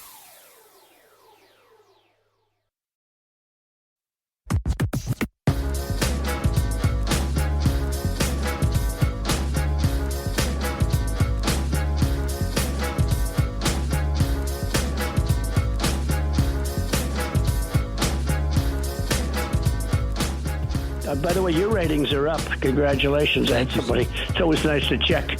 I like to see, even if they're friends, I like to see how are they doing. Are people listening, right? But right. You're doing great. America at Night with Rich Valdez. During the pandemic, the height of the pandemic, you were questioning the FDA and calling them out for approving the emergency authorization of the COVID vaccines. If you had been in charge of the FDA at that time, would you have blocked the authorization of the COVID vaccines, like you were suggesting publicly? What I was saying at that time is the vaccines are not going to prevent transmission, which they were telling the public that they would. They were saying, you need to take this vaccine in order to protect grandma. I knew in May of 2020 that the vaccines were not going to protect against transmission because I was actually reading the monkey studies. But you would not have told the FDA. You would not have told the FDA to block the authorization of the I would have been honest with the American people. And so you wouldn't have blocked it. I would have been honest with the American people now. So you wouldn't have blocked it. I wouldn't have directly blocked it. I would have made sure that we had the best science, and there was no effort to do that at that time. That, of course, Bobby Kennedy Jr., RFK Jr., the newly designated nominated person for the Secretary of Health and Human Services in the upcoming Trump administration. And I want to get to your calls on this. Steve wanted to speak exclusively about Bobby Kennedy. Go right ahead. Hey, thanks for taking my call back and letting me, get back with you over the breaks. Can you hear me? Yes, sir. Yeah, you can hear. Okay, I'm sorry. Let me take off the phone. What I wanted to ask you is how you feel about JFK Jr. And he's Matt dead. Gaetz. RFK and what Jr. are your specific? I'm sorry. And what RFK are your specific? RFK Jr. and your specific issues with those nominations? Well, I don't have an issue with Matt Gaetz. I like Matt Gaetz, and I'd like to see him be Attorney General. With RFK Jr., I'm not blocking it either. I think he's going to make a good Secretary of HHS. My issues with him is that he's not somebody that I would have initially chosen, right? He's a real outlier type of candidate because he's a progressive, right? This is a climate person, right? I've listened to RFK Jr. on the radio. He had a radio show in New York for, 15 or 20 years. And I would listen to that to get the fuel to go on the radio and do my own show, to hear what the left was thinking, right? So he's definitely a progressive left-wing politician. I think he's come, a little full circle on a couple of issues when the Democrats tried to chew him up and spit him out, when they censored him during COVID. A guy who comes from a dynastic tradition of Democrats in America was, kicked to the curb. So I get that part, and I'm glad that he's on board with so much of what I believe. But it doesn't mean that there's no area of disagreement. I think, for example, I'm pretty sure RFK Jr. is somebody who once said that he agreed with the people that were protesting the shooting in Parkland and that the NRA was a terrorist organization. HHS can issue health emergencies. We've heard in the past how they want to issue emergencies. Just imagine the Secretary of Health saying, we're issuing a health emergency because of gun violence, and now using that and the power that goes with being a cabinet secretary. I think this is not the purpose for that, right? The purpose of bringing him on board is to make America healthy again, which, in his opinion, may include that. I don't know. We'd have to have that conversation. When I had him on the show, we didn't talk about him being on board with Trump. At the time, he was running against Trump. So I think that's one area. Another area is abortion, right? I think we probably don't see eye to eye on abortion. And as Secretary of HHS, there's a lot of federally qualified health centers that have access to abortion. So, I mean, there's a number of areas. Do I think he's an amenable guy and a guy that we can have a conversation with? Yeah, absolutely. He's not AOC. Even if he shares some of her opinions, I don't think he's AOC. He's not a radical that hates my existence. In fact, I think he's a patriot that is looking to find common ground, which is what I like and respect about him. So that's my position on RFK.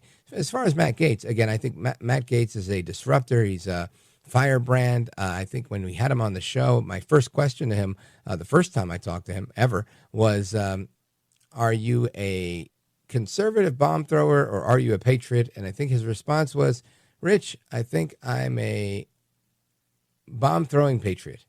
So, I think the jury's out on that. And I wish him the best with this confirmation. And if not, I think we can look forward to seeing him on television or radio.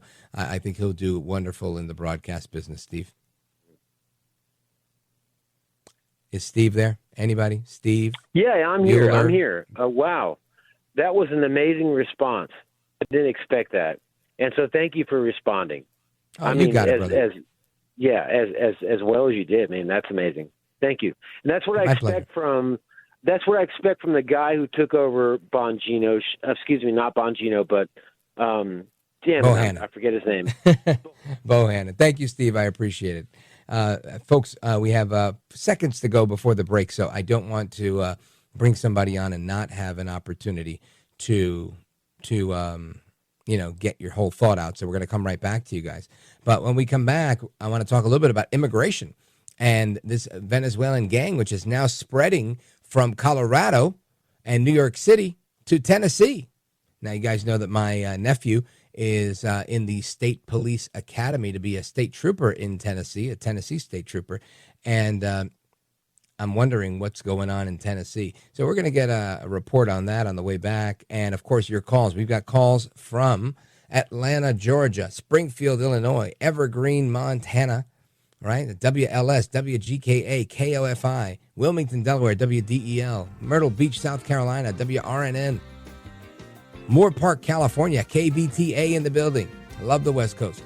Chicago, Illinois, WLS, Birmingham, Alabama, richvaldez.com, Boise, Idaho, KBFI, and more.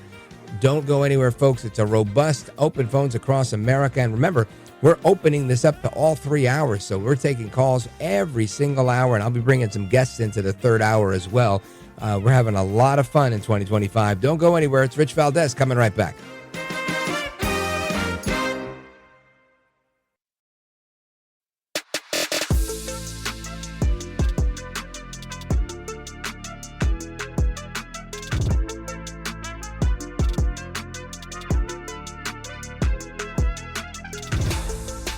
Now, 833-4-VALDEZ. That's 833-482-5337. 833-4-VALDEZ. That's Valdez with an S.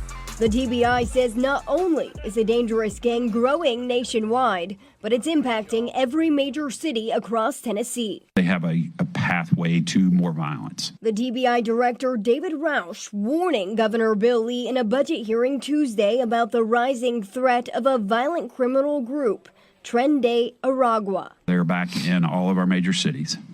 They are running human trafficking operations. Roush says the Venezuelan gang does not hesitate to attack their opponents in public. Recently, there was a video that they shot where they shot an individual, a cartel member, 31 times, broad daylight, on video and posted it to social media. Roush says they'll next engage in more retail theft before taking on the drug trade. That, of course, a report from Fox affiliate. And this is a big deal, in my opinion, right? The fact that you have this Venezuelan transnational criminal organization operating in multiple states. The only person that's talking about doing anything about it is Donald Trump and Tom Homan. And I think we need to put an end to that, right? I think it would be nice knowing that we have November, half of November, December, January. Where is Joe El Baboso Biden? Where is the vice president of the United States? ¿Qué mala eres? Nowhere to be found. Why? Because they created this problem. They're in cahoots with these people. I've said it before and I'll say it again. ¿Qué mala eres is a transnational criminal herself. And she should be ashamed of herself. Anyway, I want to get to the rest of your calls. Let me see. Where do I go? Ron, Springfield, Illinois, WLS. Go for it.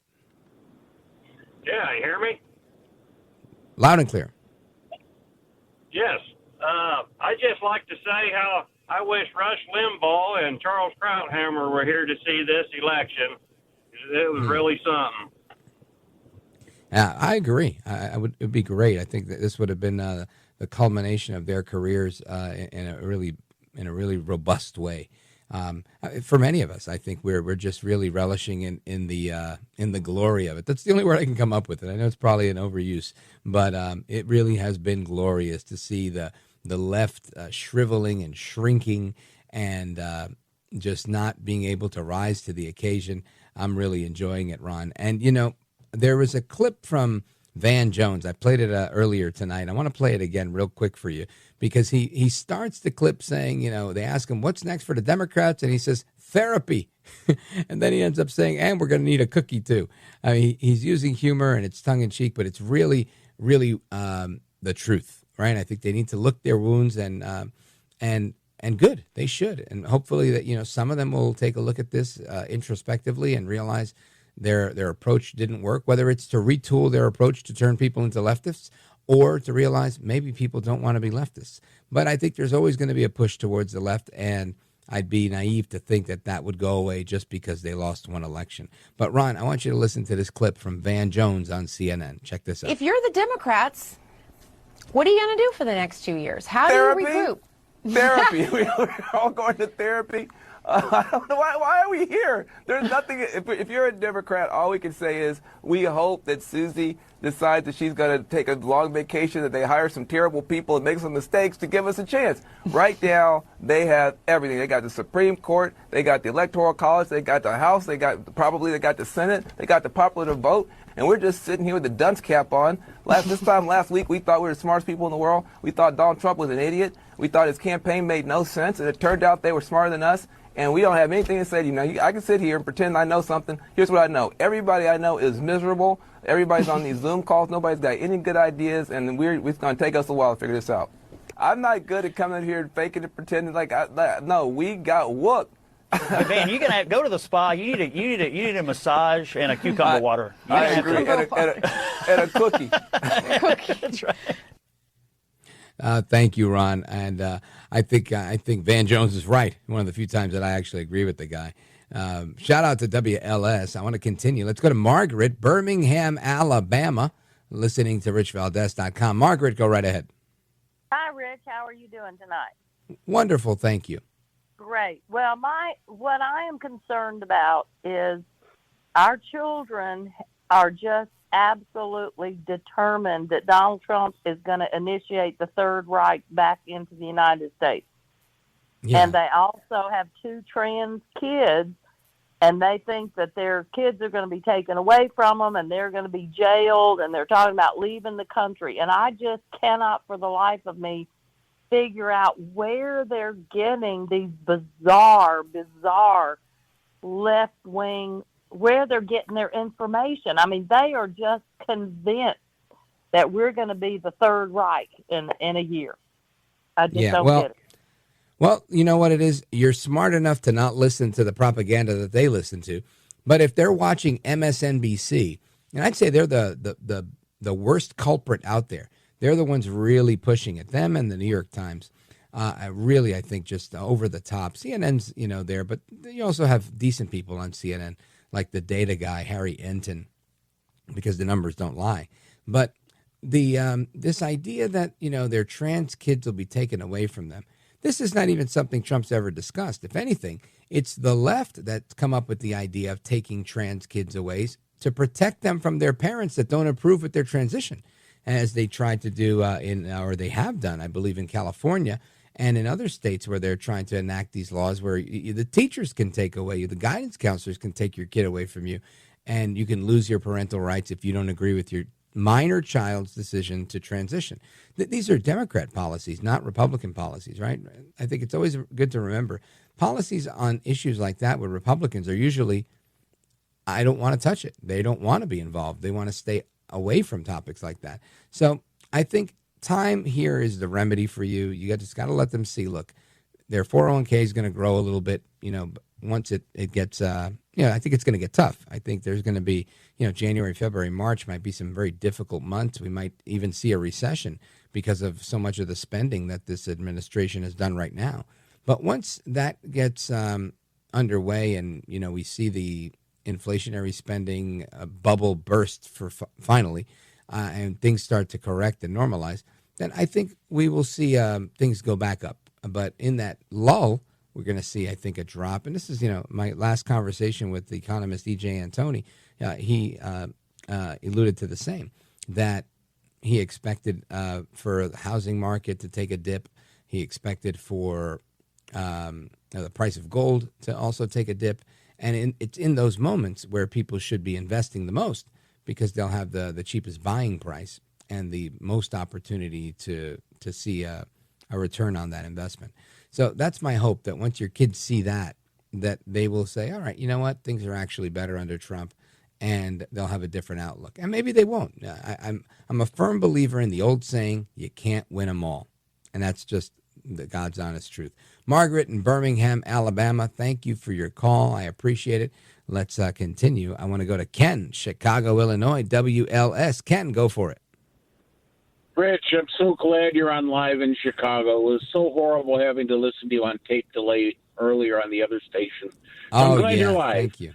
Amen. Me too. I'm glad we're live too. And we're actually going to be going live on a few more stations soon, so I appreciate that. Wonderful. I'm kind of all over the board here, but I've got a couple of quick points I want to make. Number one, You are 100% correct. This Venezuelan gang is totally the Biden administration's fault by having this open border. This president could have gotten up at 2 a.m. and said, close the border and stop all this nonsense, and he didn't do anything. Worst administration in my entire lifetime. Last greatest president we had was Reagan, and I'm hoping Trump can do the same. Trump's agenda is so focused, and what excites me is that it's not pie in the sky. Everything he talks about is doable.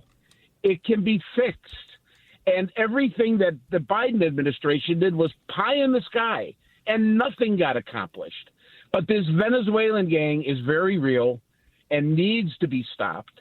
And, as far as transgender kids, Trump has never said anything about it, as you said earlier. It's not even on his, radar. And I don't know where these kids are getting this information. And he's got far more bigger fish to fry than worrying about that. And I know it's an issue. It's a big issue for these kids who are struggling with their identity, but it's not on his radar. It's not on his radar. Right. If anything, he's just protecting women's sports, girls' sports from having men in those sports. But you're right. I've never heard him ever try to go after the actual people that are transitioning. So, yeah, spot on, Ken. I appreciate it, brother. I'm going to pause right here because we have to take a quick break. Ken in Chicago, Illinois on WLS. Thank you, brother, for your call. Folks are coming right back with your calls and more. Don't go anywhere. This is America at Night with Rich Valdez. Call now, 833-4-VALDEZ. That's 833-482-5337. 833-4-VALDEZ. That's Valdez with an S.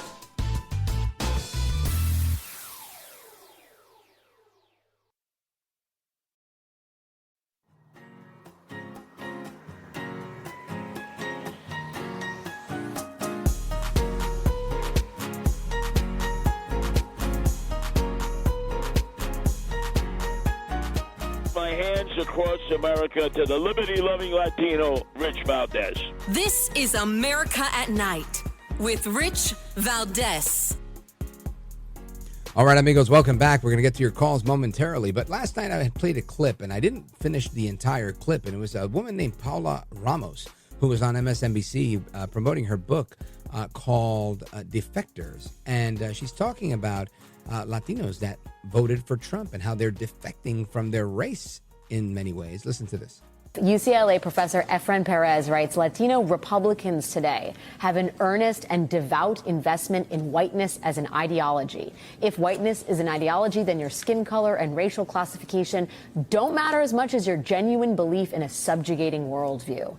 If whiteness is an ideology, then what earns you your bona fides is your commitment to pushing back politically and sometimes violently against a variety of minoritized groups who deserve to be put in their place and kept there. And so Trump's rhetoric offers them that way of sort of unclassifying themselves as minorities and gaining entry into the white ideology. Is that, do you think that's accurate, Paula? I do. Look, I think to know Latinos and to know our history is to understand that we've always romanticized whiteness, right? One of the things I'm thinking about. We've romanticized whiteness. This lady's out of her mind. Anyway, I think that the premise of the question is flawed, as is the response. Right, the idea that we, when you say we've always used whiteness as an ideology, quoting this professor as if he's some sort of authority, right? That's just that professor's opinion. I think that professor's a pendejo. I think these responses are just as idiotic. Why? Because I look at the proof. The proof is people voted. Now, you're going to say that people voted for Trump because whiteness is an ideology, because of anything related to race, or because of something called green, the greenback, the almighty dollar, and that they had more of them under Trump. That was the defining issue for everybody that in the minority community that said, you know what, I've tried this Democrat thing time and again. We've been doing it for a long time. It hasn't worked out. Let me try it. Let me try the Republican thing and see if it works better. And I think they knew it worked better because they saw what the economy looked like and they remembered it. That's it. It's that simple. Doc, Wilmington, Delaware, WDEL. Doc, go right ahead. Rich, spot on, tremendous show. Particularly Mr. Woodson and Blacks. A couple of thoughts that I'll shut up and hang up. I want your thoughts on my thoughts. Mm-hmm. I think we as Republicans have to work on getting Latinos and people of color, black folks, in our party big time, and Asians and gays and everybody else. We have to be a broad tent, Rich, under which all people of goodwill can unite behind President Trump and his vision. As far as his candidate picks, I think he's running the money on all of them, including Matt Gaetz. The most controversial, however, is going to be somebody you haven't mentioned. Tulsi Gabbard is Director of National Intelligence. I think she'll clean house within the agencies. I think the deep state is going to be ticked off President Trump to the point where, I hate to say this, Rich, on national, but I will, there's going to be another attempt on his life. I believe that in my gut. He is going to be ticking off so many people, Rich, that are powerful in this country. He's going to be set up against the wall. There's anybody who clean the country up, it's Donald Trump. Your thoughts, sir? I think you're right. Sadly, I think you're right with respect to that, right? So, for example, I think this is the reason they put the attempts on his life to begin with. They knew this guy's nuts. And this guy being nuts, he's going to bring in crazy people that will clean house, people that believe they can drain the swamp, people that have a bone to pick and an axe to grind, right? When you bring in a Bobby Kennedy, somebody that's like, hey, you know what? I've been a progressive Democrat my whole life. I ran for president, stayed away from politics, directly. He was always on the periphery of it. And he decides to run. He runs for president. And he did that in response to them taking away his Twitter and shutting him down and censoring him. But for them doing that, they could have avoided this whole problem and he'd still be with them. But they pushed him right into Trump's corner. Tulsi Gabbard, same thing. Tulsi Gabbard was vice chair of the DNC, Democrat National Committee. She was volunteering on Bernie Sanders' presidential campaign. Bernie Sanders. That was who she aligned with. And they took her and they pushed her over to Donald Trump. Why? Because they were too heavy-handed. Because the reality is they would not accept her even or RFK, right? They don't accept you when you go against their established norms. Yet they've been welcomed with open arms on the Trump train, on the right, on the in the big tent, however you want to put it. The Republican Party's been very welcoming. So I think that you're right that these people are going to do a good job in identifying and rooting out waste, fraud, abuse, corruption, all of those things that need to be examined and removed in Washington.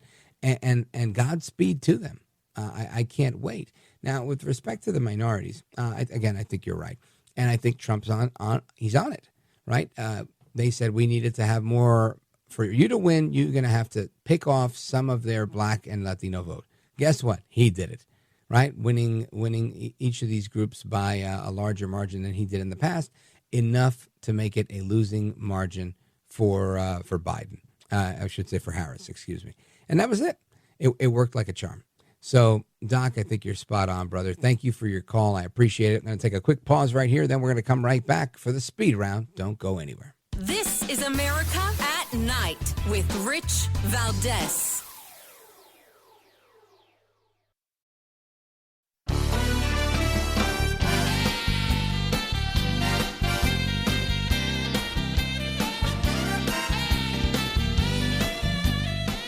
All right, it's the speed round. Keep it short, keep it sweet. Let's go to Todd, Atlanta, Georgia, WGKA. Todd, go right ahead.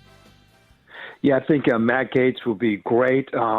He will go after. He went after Mayorkas for aiding and abetting these gangs and terrorists that have come into the country, and I look forward to seeing what RFK Jr. can do about all the sugar and corn syrup in our food, and about some justice for these doctors that were persecuted for curing people of COVID with ivermectin and hydroxychloroquine, et cetera. And I'm in whatever shade the good Lord made you, you're included in MAGA. MAGA is for all Americans. Right. Colorblind movement. I hear that, Todd. Shout out to WGKA. I think you're spot on there. And let's go to Frank, Evergreen, Montana, KOFI. Sorry about that. Go ahead. Thank you, Rich. Yes, sir. Today I looked on the internet, and my gosh, there is a websites that talk about the benefits of unpasteurized camel milk, and I was looking at an NIH document. I brought up this before about the parasitic diseases of camels in Iran from a study done from 1931 to 2017, and how my gosh, it's terrible, man. And the flies land on the crop, and then the fleas eat a little now, bit. Is this exclusive to the Iranian camel, or does this occur with all camels? Yes, it's all in that Mideast area, from even Israel, Iraq, all those places. Right. Well, I have to be frank with you, Frank. I've never had unpasteurized raw camel milk.